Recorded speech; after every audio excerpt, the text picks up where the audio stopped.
Olá, olá, bem-vindos meus amigos de todos os planos, mais uma vez no canal do Sercom. Sercom que agora tem 2 dias de ensinamentos para todos, um deles na quarta-feira. Às quartas temos live, transmitidos diretamente da sede do Sercom. Às vezes ainda ajeitando alguns detalhezinhos, mas a gente pede a paciência de todos para que a gente possa trazer um conteúdo legal e edificante para vocês. E às sextas-feiras, onde nós gravamos as palestras para todos, 1 hora seguindo o livro Caminho, Verdade e Vida e em um outro o livro Pão Nosso. Nossa palestrinha de hoje traz do Caminho, Verdade e Vida, da dupla Chico e Emmanuel, dupla dinâmica, traz a lição número 36, que tem o nome Heresias. Heresias vem pontuada por uma frase de Paulo de Tarso, que a minha colinha me traz. E até importa que haja entre vós heresias, para que os que são sinceros se manifestem entre vós. Isso está na primeira carta de Paulo aos Coríntios. E antes da gente entrar específica e propriamente nela, o que eu tenho para colocar para vocês? Primeiro, não se esqueçam, para quem está em São Paulo, o bingo da creche, a creche que o Sercom é um dos mantenedores, além do poder público, organiza desde 97, 98, alguma coisa assim, esse bingo que para nós sempre teve um ótimo significado, diversão, alegria, brincadeiras e sem dúvida nenhuma, o principal, que é o auxílio a todas as criancinhas que agradecem. Busquem nos nossos informativos, no Sercom e tal, de que forma ajudar, tá certo? Nós vamos colocar aqui no rodapé, no descritivo do nosso vídeo de hoje, alguma informação para vocês terem como ajudar, ok? Uma outra forma, continuem nas vibrações, por favor. A psicosfera do nosso planeta, principalmente do nosso Brasil, segundo as entidades espirituais que trabalham em contato conosco, relatam muito peso, muita animosidade, muito ódio, muito sentido dúbio, inclusive em tratar o nome de Jesus para justificar algumas coisas.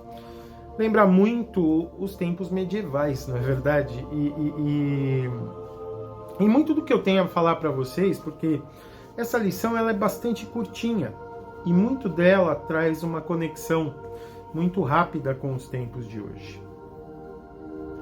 Paulo de Tarso foi bastante inspirado quando falou sobre isso tudo. A época mais escura, mais difícil das religiões, muitas vezes as pessoas que eram chamadas de hereges, e até pontuar o que significa heresia é tudo aquilo que é dito contra ao que é normalmente adorado ou como regra de uma religião X ou Y. Isso era bastante dito até antigamente, quando se dizia algo e todo mundo, meu Deus, isso é uma heresia, como você pode falar um negócio disso? Principalmente naquelas religiões mais dogmáticas. A época de Inquisição, e onde se justificava muita ruindade feita no mundo, inclusive em nome de Deus, mulheres eram sacrificadas e tomadas como hereges porque elas curavam. Muitas delas eram apenas fortes magnetizadoras, trabalhavam com infusão de ervas, curavam com imposição de mãos e não cobravam nada por isso. Elas eram colocadas e tomadas como bruxas, assim sendo bruxas eram hereges, eram do demônio, e assim elas eram sacrificadas em praça pública, porque não cobravam, apenas agradeciam o momento, recebiam coisas ou favores apenas por gratidão, sem obrigação nenhuma.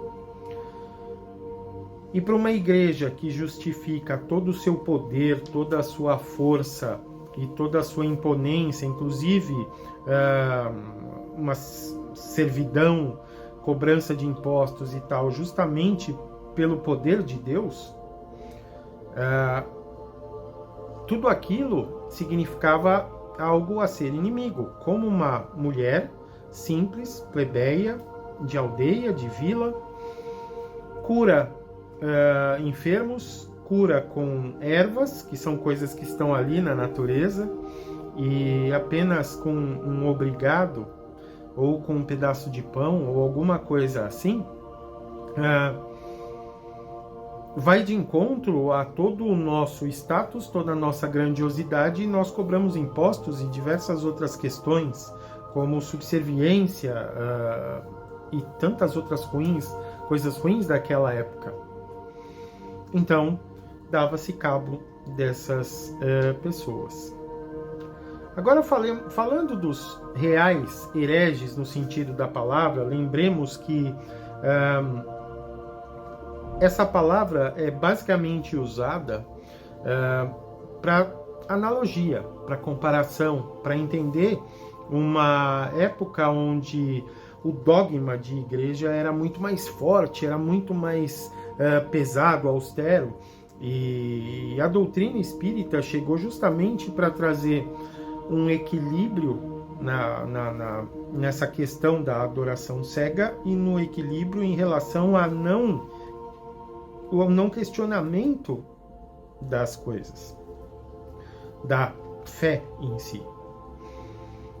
Mas fazendo uma ótima analogia, Chico e Emmanuel trazem justamente isso. Todos aqueles que são puramente materialistas, aqueles que bradam contra a fé, todos aqueles que dissimulam conceitos de espiritualidade, de cura e tal, ao contrário desse burburinho que se faz, herege, prendam-no, peguem, aquilo que se usava na Idade Média, a lição é muito bem e sutilmente, rapidamente tratada do tipo, poxa, que nós recebamos todas essas pessoas com simpatia, que nós, de verdade, que se deixe falar livremente, democraticamente, os materialistas até o último fio de cabelo. Que os ateus não sejam execrados ou surpreendidos ou deixados de lado nesse momento, e que todos aqueles que efetivamente acreditavam e perderam a fé por causa de 1 ou 2 episódios, que eles possuam seu lugar de voz, de fala, para se deixar dizer. Isso é a real justiça. Hoje em dia nós percebemos que ser diferente, falar diferente, entender diferente, pronunciar-se e querer um mundo diferente do outro é um motivo de briga, é um motivo de reatividade e de explosão principalmente. É claro que para nós, os espiritualistas, os espíritas que vêm de uma base cristã, que acreditam numa fonte criadora em Deus, como a parte de cima do guarda-chuva, nós entendemos que está cada vez mais mais difícil dentro de uma caminhada possível, no crescimento pela fé. Apesar que nós vemos em projetos de caridade e no voluntariado, ateus que são pessoas que vão, fazem, realizam muito mais que aqueles que dizem e ficam bradando em nome de Deus e de Jesus, mas realmente não saem de seus lugares para ajudar. Mas dentro dessa perspectiva, o que se coloca na lição é que eles têm a sua forma de entender o seu processo, de ver de que forma vão desenvolver o seu despertar ou não da fé raciocinada ou da fé que vai chegar de alguma forma para mudar as suas vidas. E principalmente se coloca aqui que todo esse evento não é digno de condenação. Porque existem aqueles que são bastante e se colocam como científicos até o final da sua vida. Ciência, ciência e ciência. E que nos dias de hoje há aqueles que são fé pura, cega, esquecem do conceito do cristianismo, que é amar a Deus sobre todas as coisas e o próximo como a ti mesmo. E aí, a partir do momento em que se vira a esquina e se encontra um próximo que não tem nada a ver com o que pensamos, a gente esquece desse principal e único na essência mandamento que se de verdade precisa ter na cabeça e no coração. É essa a base de tudo isso, porque não é convertendo uma pessoa à tua linha religiosa ou à tua linha política ou à tua linha de filosofia de vida que vai te fazer uma pessoa melhor.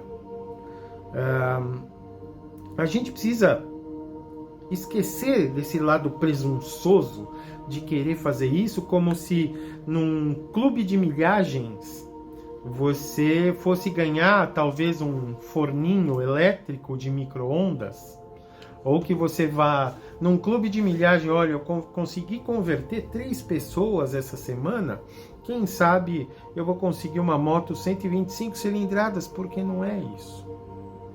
A nossa parte é guardar conosco a certeza de uma espiritualidade maior. E a certeza que Deus vai ter muito para dar para essas pessoas, vai ter muito para dar através de seus caminhos misteriosos para essas pessoas. De que forma vai ser? Está dentro da jornada de encarnação de todos eles. Se vão ser tomados por uma, olha, tem alguma coisa mesmo acima de todos nós para se acreditar, isso faz parte do processo de cada um. E não do nosso, de talvez trazê-los à razão e dizer assim, puxa, você de verdade não está sacando que o negócio é Deus, cara, que o negócio é Jesus, mulher, que Kardec disse tudo e nada a se contradizer. A espiritualidade é imensa. Alguns dos espíritos que aqui estão na Terra sequer estão preparados para entender consciência cósmica, para se entender a evolução das almas e como elas se subdividem, e o espírito isso, e o fluido aquilo, e o corpo astral, e o búdico, e o perispírito. Gente, às vezes até para a comunidade espírita, muitas vezes é difícil. Então nós vamos entender diferentes níveis assim. A palavra de todos eles é sincera. A palavra de todos eles vai ser muito diferente. E talvez o nosso papel seja sorrir, abraçar e dizer assim, poxa, eu posso te ajudar de alguma forma? Porque se a gente faz o papel de condenador, a gente vai ser que nem aquele pai, aquela mãe que, olha, você vai se dar mal, você vai se dar mal. Mas pai, mas mãe, eu preciso, faz parte do meu processo fazê-lo. E todos correm o risco de acertos e de erros. E se um dia esse filho, essa filha voltar, se encher de condenação, amaldiçoar o filho ou a filha que voltou para casa, sabe, doente, voltou mal, voltou sem esperança, voltou deprimido. Cadê a parte cristã que se pede nesse caso para abrir os braços para o herege, para o descrente, para o sem fé, para o materialista, é justo nessa hora em que a gente precisa colocar em prática o que a gente aprende. E aí fica a escolha. Coloca-se em prática, ou amaldiçoa-se, ou entende-se que quem é diferente de nós é o inimigo. Eu tenho certeza que se você está nesse canal, a tua resposta é certa. Agora vamos ver se na prática é a mesma coisa. Peça ajuda, medite, mas haja e mostre que a teoria e a prática estão em uníssono. Vale a pena. Que os bons espíritos estejam conosco, que a gente seja sempre influenciado pelas coisas de luz. Um grande beijo para todos.